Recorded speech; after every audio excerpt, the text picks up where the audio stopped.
In today's video, I'll show you the best Raw Accel settings for Rust. Basically, the first thing that you want to do is to head over to your mouse program.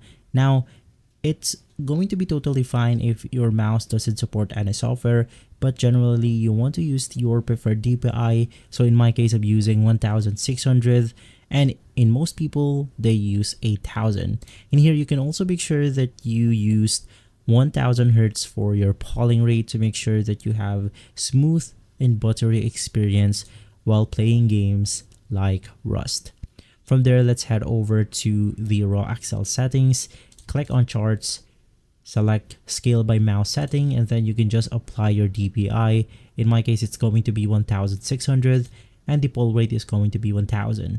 Click rescale by above and this will adjust our scale accordingly or our chart accordingly. You want to apply the following setting for the sense multiplier. 1, X and Y ratio, it's going to be leaving at default. Lock X and Y enabled. Rotation 0. And for the pop-up menu, you want to select natural. In here, click gain. The decay rate is going to be 0.1, which is going to be default.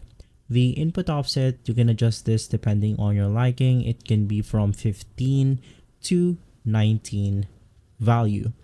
From there, you also want to use the limit of 1.5.